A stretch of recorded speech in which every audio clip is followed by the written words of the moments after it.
Hello and welcome to the debate. I'm your host Maqbool with you at PTV World. In today's show, we will be taking a look at two important stories. The first, of course, in terms of the Elections Amendment Bill 2023 that has been passed unanimously. And it's important, of course, to go forward with and understand the kind of changes that have been made, particularly to the powers given to the caretaker setup.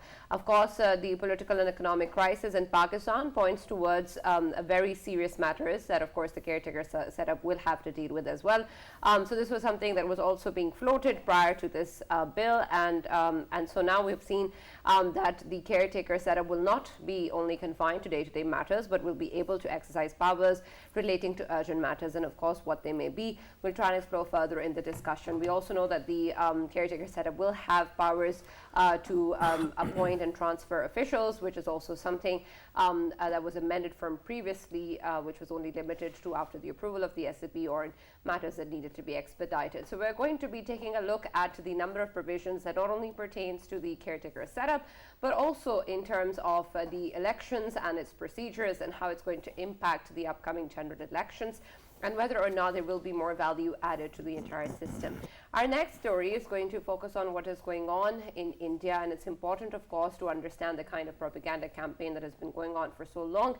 And in a recent news article, we've seen that Ravesh Kumar has spoken about the future of journalism in his country, and he's spoken about the way that, of course, we've seen the kind of dissent that has been curbed by the BJP, points towards increasingly less and less freedom of media and press, which is, of course, something that impacts other dynamics of the country as well.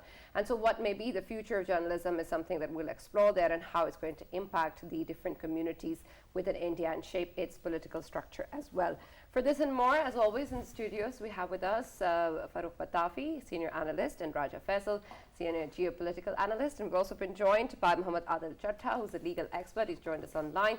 Thank you very much, gentlemen, for being a part of the discussion. Of course, when we talk about the very important development, Farrukh, I'll start with you to understand what is the key takeaways when we take a look at this, at the number of amendments that have come forward, particularly with regards to the caretaker setup. Thank you very much, Sana. Boy, I did not see it coming. I thought that perhaps Raja Saab is going to actually start discussing it, or perhaps our guest. But one thing that we have been repeatedly saying, Sana, and it has been said for quite a lot of times, that the whole idea of caretaker setup is actually a misnomer. It doesn't actually take place anywhere in the world, and wherever they are caretaker setups, essentially it is that the continuation of the incumbent government, but with limited interim powers, right? That is the biggest concern that we have, and if you keep on studying our history, every time there was transition of one government to a caretaker and then to the next elected one, those were the days when the country's economy really went downwards. Why? Because there is uncertainty. Because every term, end of term, brings a lot of speculation in the markets, and then dollar and rupee, their parity also suffers a lot. That was one aspect that was very serious, but then we actually walked into a full-blown economic crisis that has been going on for past 5 years. Now finally we have managed to find some respite in the SBA or the IMF, but the problem is that for 3 months we are going to have a government which might actually be a lame duck government, right? So the idea was to ensure that in the section 230 of Election Act 2017, some changes are made so that the mandate of caretaker setup is not merely day-to-day governance, but also it can actually focus on the issues which are lingering and which are serious, and because of our commitments, our government has to take care of those matters. So finally we have seen that the joint session of the parliament has actually come together, and they have passed amendment to this act, and now we are going to see that the caretaker setup that actually takes over will be empowered to make financial decisions. And in reaction to that, we also saw that PTI objected to it, and Ali Zafar Saab actually went to the extent of threatening that if this case is, this bill is passed, then the Supreme Court of Pakistan, not that we are going to challenge it in the Supreme Court, but he is actually appropriating the role of Supreme Court of Pakistan or its spokesman and says that it will, knock it off within a week or so. So that was a problem that one saw. But the problem is that had the PTI agreed to the idea of a charter of economy, then this matter would not have even arisen, because at this moment it is important to ensure that the country's economy keeps on surfing ahead and it takes care of itself, and a caretaker setup was essential. There are other changes also, small and big, but we will discuss it later.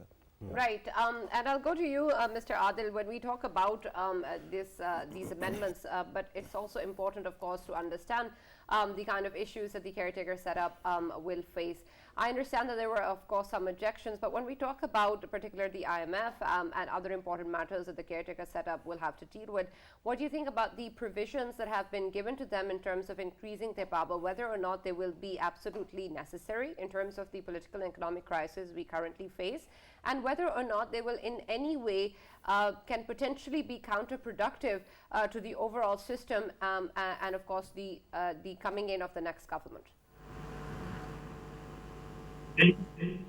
First of all, I think they had yesterday there was in Parliament sitting and even also the provision as the bill was being today, and the government Your voice is breaking up.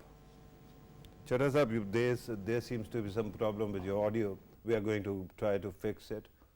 Back to you, Sana. Right, and we'll come back to you, Adil Sahab, once that's done. Faisal, the similar question to you in terms of what is going on. When we talk about, of course, the caretaker setup, it's important to understand the current dynamics. But I want to know whether or not the powers that have been increased will in any way be potentially counterproductive. No, not at all, Sana. To me, I think in the current situation, I can simply see that we are going through a phase of Pakistan where we are trying to cope with the economic situation of Pakistan, and I think in the current situation, these kind of laws and amendments, they were much needed one. Why?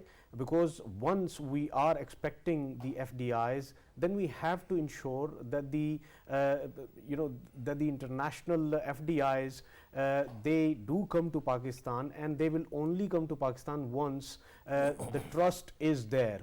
If there is a setup, interim setup, where they believe that it might the current government was doing well, maybe the next setup when it comes, it does bit of amendments within the contracts.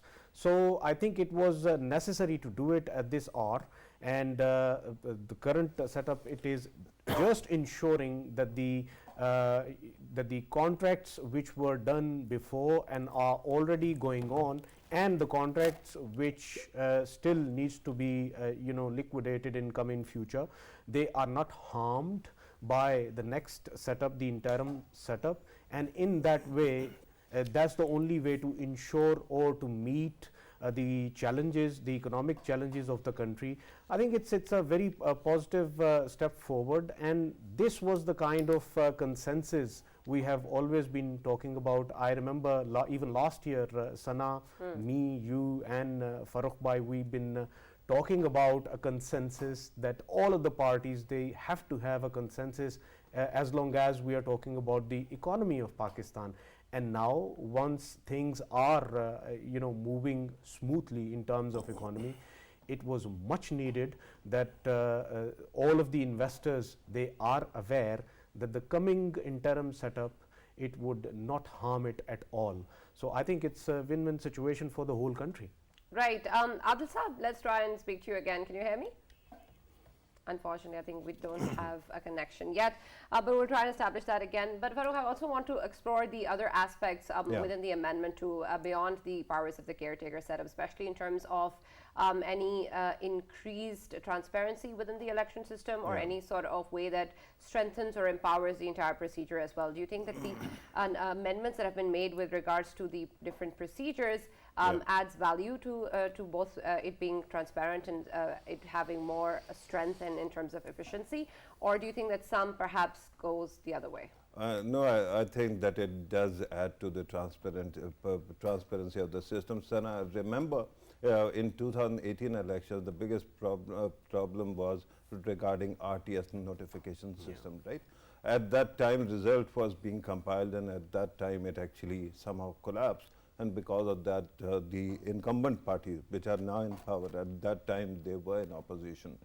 They kept on complaining that some kind of manipulation took place. So now the new law actually restricts the PO, the presiding over, and the RO, that is his going to supervise him, to actually transmit that result before 2 a.m. at night, right?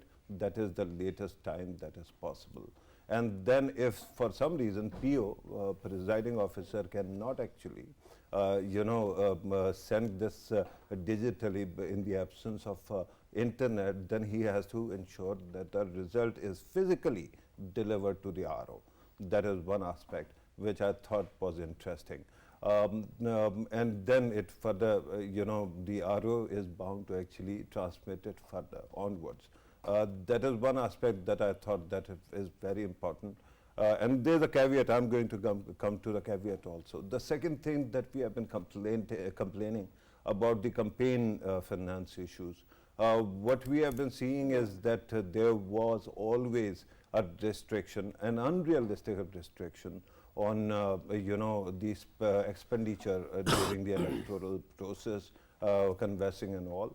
At that time, we would see numbers to be very dim, and while the money involved would be far beyond that. So it was a law that was meant to be broken. Now what they have done is they have actually raised the M&A's range to 10 million rupees, right?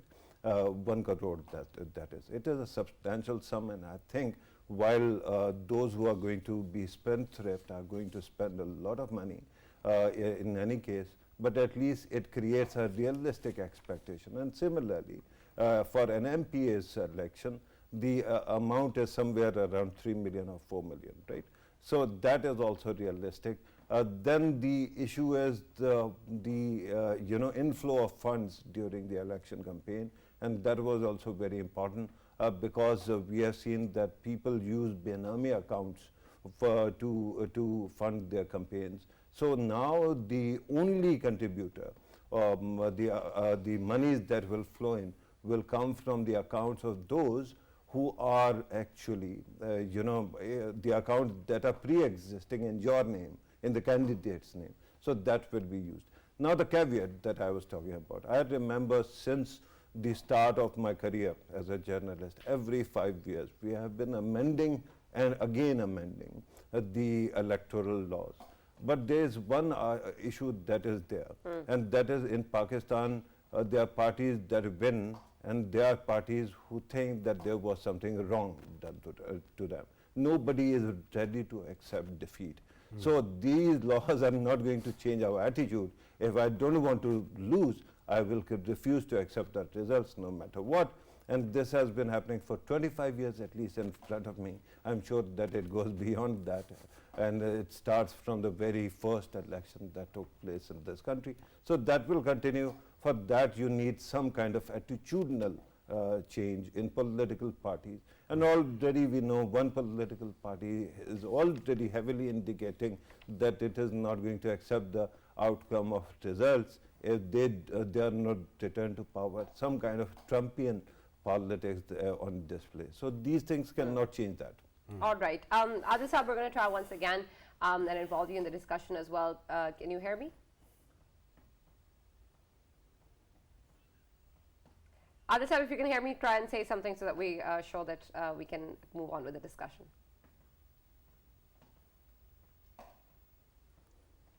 Adil Saab, I don't think that I'm getting to you. I'm going to try once more and then we'll move on. Adil Saab, can you hear me?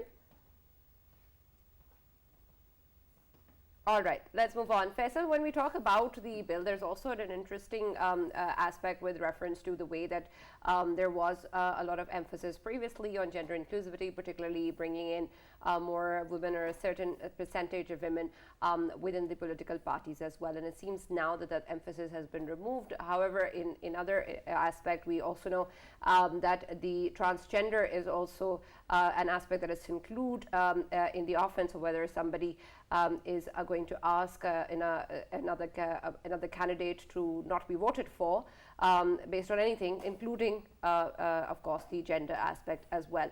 And so it's important to understand that either way, when we move forward, this is something that is good in terms of inclusivity. But I want to understand whether or not the aspect of not emphasizing enough on a certain percentage of women in political parties sort of counters the previous aspect. It's a very good question, and a very positive question, and that's how it should be. In Pakistan, we have seen that there are certain constituencies where even women are not allowed to vote. I mean, we are struggling to get the women in the parliament. Right now, of course, if there are not electables and they are not contesting the elections, then there are special seats for the women, so that gender equality is sort of maintained in the parliament as well. So to me, I think right now times are changing and things are moving on well in terms of politics of Pakistan. We are seeing more and more women involved in the electoral politics in the current scenario of Pakistan. So I personally believe that this bill, it would not negatively affect anything related to the gender balance which is right now. But to me, more important is to ensure by the Election Commission that there is not a single constituency in Pakistan where women are discouraged to vote.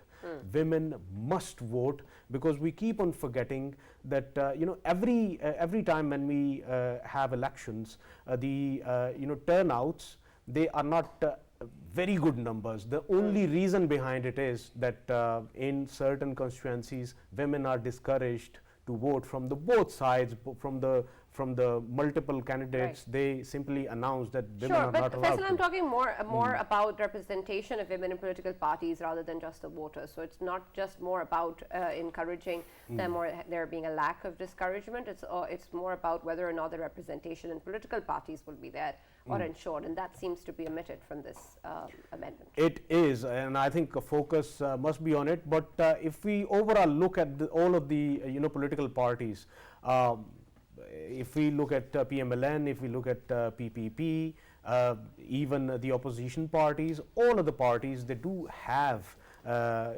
female involvement, and gender balance is already there. Females, they are playing pivotal role when it comes to the political parties, and so much so for the electables as well. There are electable female candidates, all of the parties having it. The electables, they are undeterred by their opponents, and they are the candidates, favorable candidates for the constituencies. So to me, things are moving well. We can say that it is not to the standard which is desired by everyone, at least all three of us, but yes, things can be better, and in future we can expect more. Right, absolutely. There's still much more that needs to be Farrukh done. would agree with me. Of course. Adil Chattha Saab, can you hear us? We're going to try and establish contact. Yes, I can hear you. All right.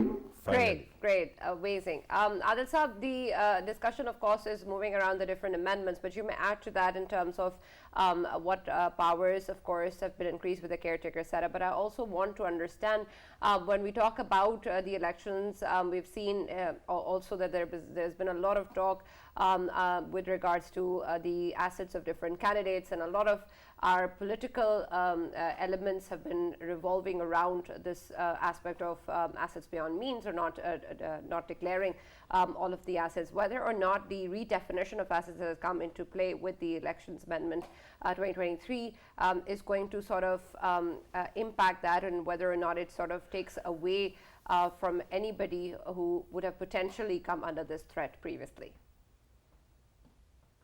Thank you. First of all, I think as when the bill was tabled yesterday, there was opposition from some of the coalition's partners. But as the bill was reintroduced today by an MNA, and after the speech of the law minister, the coalition partners looked agreed on the new format of the bill. And I think in these 2 days, what we have seen is some development in the law that the parties which are in the government, the coalition partners, have reached what we can call a sweet spot or a golden mean on which all these political parties can agree. For example, yesterday they were going for a provision which gave the interim government the powers to take the intergovernmental contracts, privatization in their own hands and decide on those matters. But now those powers have been reduced only to the extent that the interim setup can only continue these steps and the decisions which have already been taken. And I think the amendment in as far as Article Section 230 is concerned was very much required, because I am a litigator in Lahore, and you know that an interim setup is working in Punjab for a few months now. Every day there are hundreds of cases challenging various, even the smallest decisions by the interim setup before Lahore High Court, solely on the ground that under Section 230, the interim setup is only and only responsible to look after day-to-day affairs. And since these matters do not fall under the preview of day-to-day affairs, the interim setup cannot look into these matters. So I think this was one of the reasons why the government and the joint sitting went ahead to amend the law, because as the law was and Section 230, the scope of the interim government was very, very limited.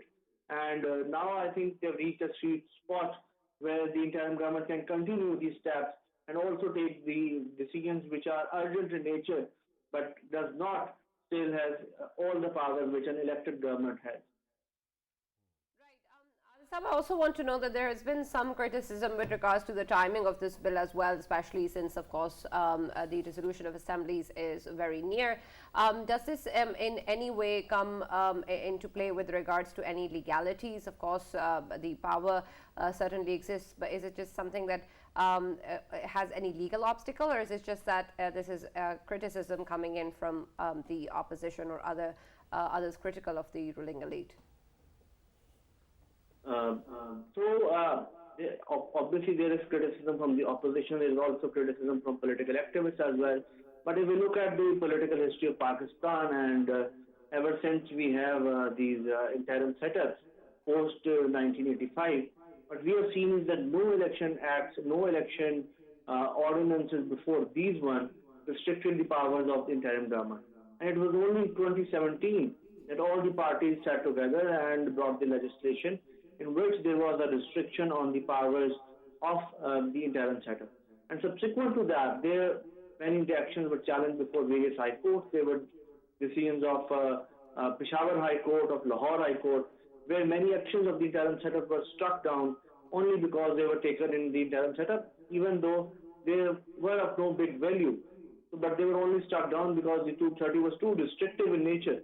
So I think it was a high time that the law on this subject should have been developed, and I think the joint sitting took the right step. Yeah. All right. Chattha Sahab, there's one more amendment of Section 232 of obviously Election Act 2017. Just wanted to know how important it is for all of the political parties, especially in terms of disqualification time has been reduced to 5 years. Of course, we can see so many previous faces as well appearing in the election this year. So can you just shed a bit of light on this, that how important it is for the political parties, sir? But I think as far as we all know that this coalition wanted from its inception that Mia Nawaz Sharif should be able to contest the next election. And the many acts that this coalition government passed regarding either the Supreme Court procedure or the review were all set in the direction that somehow Mia Nawaz Sharif should be able to contest the next election. And I think this is also a step in that direction that people like Mia Nawaz Sharif have been disqualified by the Supreme Court, and the Supreme Court has heard the review petition on the disqualification. But when the Supreme Court decided that the disqualification is going to be for life, the Supreme Court has not heard the review petition on that. So I think the review law that this Parliament passed was also in that direction, and I think this amendment that the disqualification will be for 5 years is also in that direction to bring these politicians who have been disqualified by the Supreme Court, and there's a judgment that says that they will be disqualified for life, that they can somehow come back and contest these elections. Right, Farrukh, the way forward, especially in terms of the involvement of overseas Pakistanis in the elections, is also important. And it seems that there was a provision previously which also allowed the ECP in facilitation with Nadra to move ahead in making sure that their involvement in the elections exists and that they're able to facilitate the overseas Pakistanis. But that has been removed from this amendment. How will that impact their ability to be part of the process? All right, Sana, before I actually comment on that, there was one bit about women participation and ensuring how they actually become part or hold offices in political parties. My humble submission is, because I heard what you had to say, what Raja Sahab had to say, as a father of 2 girls, I would love to actually see women being empowered and being present everywhere. And make no mistakes, they know how to make their way, regardless of our systemic weaknesses and cultural bottlenecks.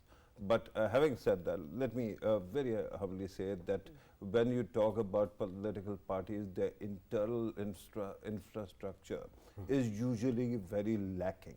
Their internal setup is so bad usually because they don't have none of the political parties, now I can say it with confidence, with the exception perhaps of Jamaat-e-Islami, has internal mechanism to elect a leader, right? Usually it has become a fiefdom of every leader, and with them, of course, the party's name is associated as well, interchangeable actually.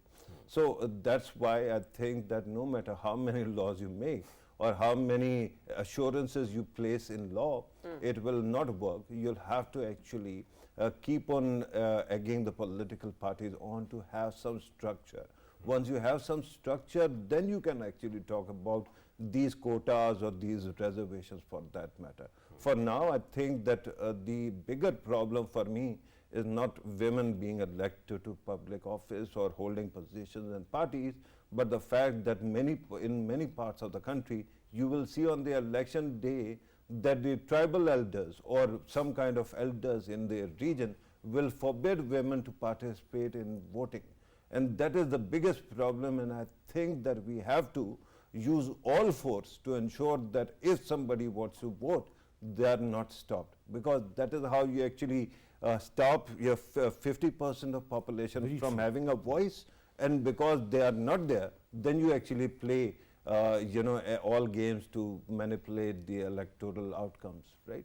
This is how things keep on going. Women usually don't historically vote in the same pattern as their families. So this is important to remember, that we have to ensure that women have a voice and their voices are not curtailed. Now the question about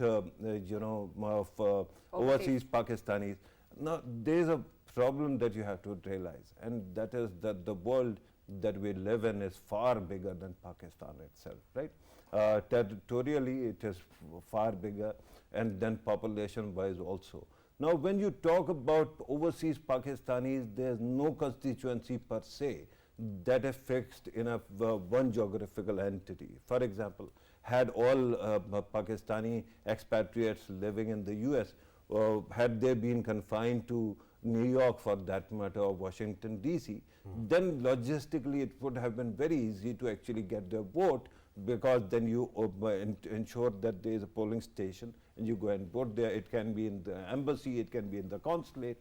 Now the problem is that population might not be there and it is too scattered.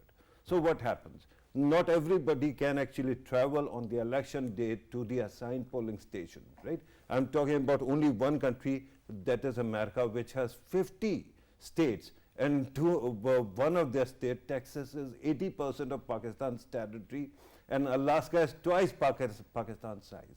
So what do they do? They can mail their ballots, right? The other possibilities are quite interesting. There were two solutions that were there. One, that there can be, as I pointed out, some polling station at some places, but geographically it will become impossible for them to come and vote. The other one is to use a software for voting, right? Now there are two concerns that are there.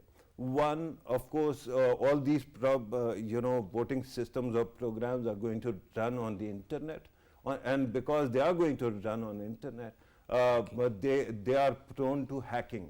There are people who can, because we don't have the kind of technology or monies to actually have peer-to-peer encryption.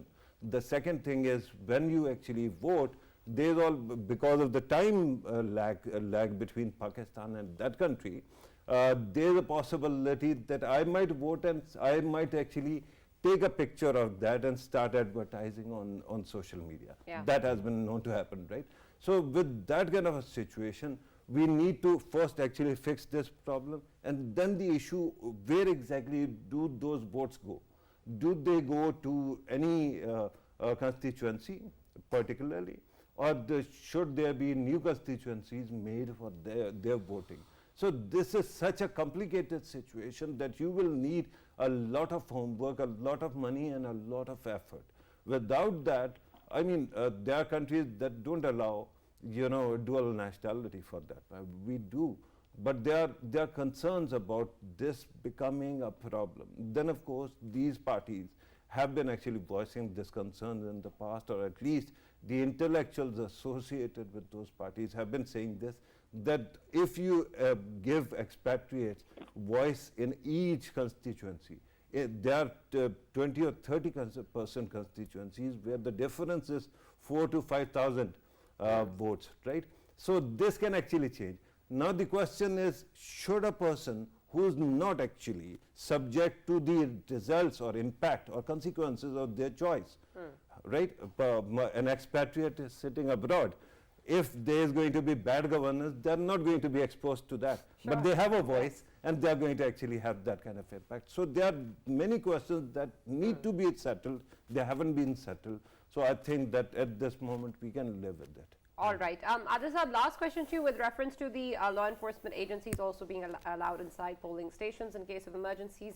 How do you think that this will play about, especially in terms of the way historically different political parties have accused the other of rigging and involvement of law enforcement agencies within the electoral process as well? I think first of all, it is a very tricky move by the current legislature. But then it also depends on the circumstances and how far this is implemented and in how many constituencies this comes to implementation. But I think enough care should be taken by the ROs and by the election staff to ensure that this is reduced to the minimum possible extent and is not used everywhere in every constituency. And only in that case we can have an outcome of the election where it is not accused by all the losing political parties of being rigged in a very, very bad and shrewd manner. All right. Thank you very much, Adil, for joining us and being a part of the discussion.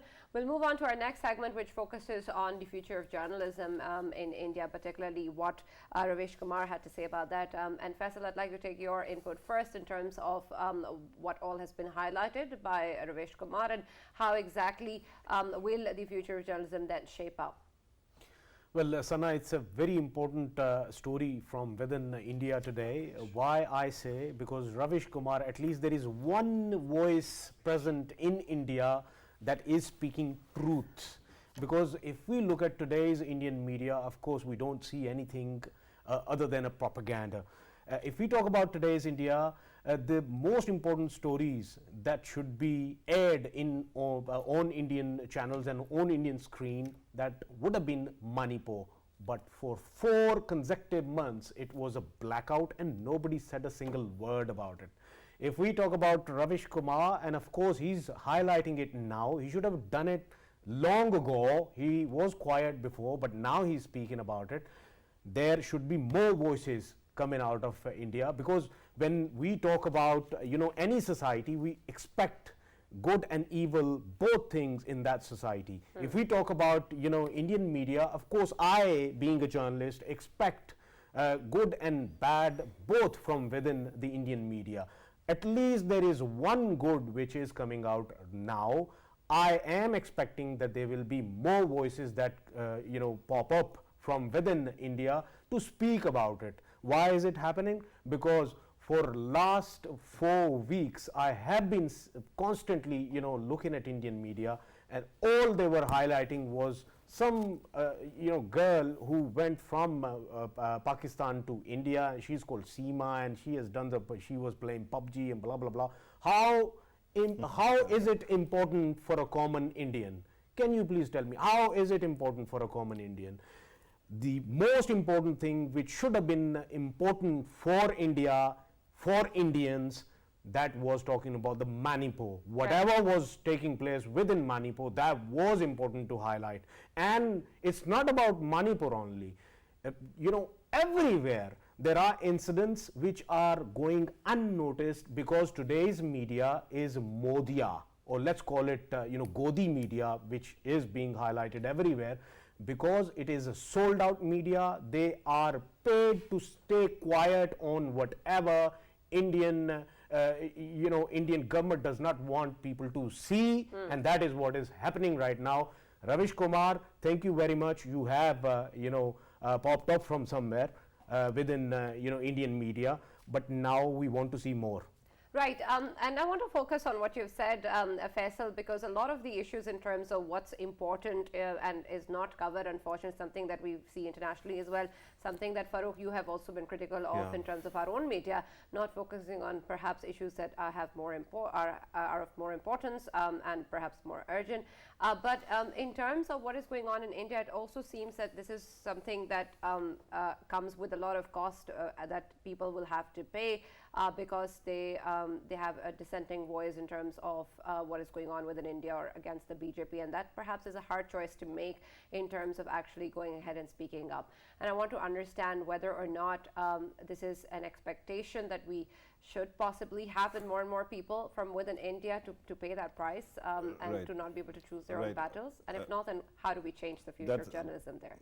I don't think we can change the future of journalism there. That is a simple fact. Right. But first of all, I want to actually object to what Raja Faisal was saying. See, when you are fan of Arnab Goswami and you spend a lot of time participating in his program, then perhaps you don't find time for watching other channels or programs. So NDTV is a channel that was very, very influential, very powerful and very objective, right? And recently it was taken over by Adani group, right? And the owner was forced out, and the first person who was removed was Ravish Kumar, right? He's a hero, national hero, because he hasn't popped up from anywhere.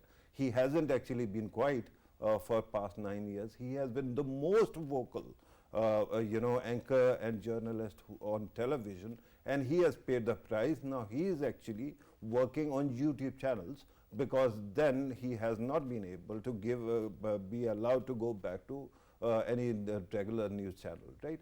And that is not all.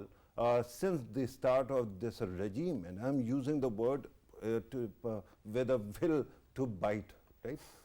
This regime, when it came to power, it has been supported by Ambanis and Adanis, and they have been actually taking over all the media houses one by one. And now all the media houses have been crushed. Any person who was actually conscientious to even a small limit has been abolished, right? So with that kind of a situation, you have to realize that it is only a part of what is the rot there. There's something else I want to point out to. India's parliament. Now laws are actually made in such a way that the Prime Minister hardly is there. When the Prime Minister goes there, he actually spends very few minutes, and then there are enforcers to ensure that any person who wants to oppose is shouted down. And remember, one gentleman who was actually candidate for the opposition leader for 9 years, India's parliament doesn't have an opposition leader, right? And you know, one person who was Rahul Gandhi, he was de-seated on trumped up charges, first ever case in India's history where something said you know, casually in a speech was used to disqualify that man. And then now let us talk about India's Supreme Court. Remember, before there was Manipur, there was another state that was abolished and destroyed. It is called Kashmir. It has been 4 years, Sana, since Article 370 was abolished and 35A was abolished. Since then, the case was pending in India's Supreme Court for 4 years. And now they have started actually taking up the matter, and even then, nobody actually has the faith in the system that they are going to get justice. With that kind of situation, I'm sorry if you think that India is, you know, going to the dogs. I think it has been there, Yeah. right? Now it is going to the gods, right? Because India has many gods, so it has been actually, or perhaps than hell. So I don't have any hope in India's future as a democracy. It has huge potential. Remember, like us, they have a youth bulge, and their population, now they are the most populous country in the world. But having said that, my concern is that if you think you're looking for the democratic ethos, it is gone. It has been you know, buried, and then it has been burnt to ashes. You cannot reconstruct it. The media will take at least 40, 50 years to actually come back to life. Yeah. And I'm not exaggerating. Remember that Advani was asked about emergency, and he said that the press was asked to bend. They chose to crawl. So today's Indian media is not even crawling. It is somehow pretending to be left foot and right foot of Narendra Modi. Yeah. So with that kind of situation, the people like Ravish Kumar are heroes, and they should be celebrated. Right. But the biggest problem, why nakami mataye karwa jata raha, karwa ke dil se ehsaas zeh jata. And what is that? You know, caravan lost whatever it lost, but the biggest problem is that the sense of loss from the heart of the caravan also went away.